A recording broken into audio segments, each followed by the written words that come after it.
কখনো কখনো নিজের থেকে বেশি অন্য কাউকে ভালোবাসতে নেই। নিজের সমস্ত দুঃখ কষ্টের কথা সবাইকে বলতে নেই। বিশেষ করে নিজের দুর্বলতাগুলো কারোর সঙ্গে শেয়ার করতে নেই।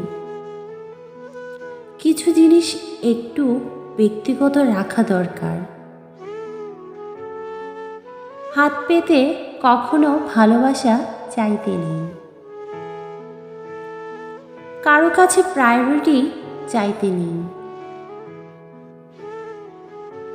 কেউ যদি সঙ্গে থাকতে না চায় তাহলে তাকে জোর করে হাতে পায়ে ধরে আটকে রাখতে নেই। আর সব থেকে বড় কথা, যেখানে কদর নেই সেখানে থাকতে নেই।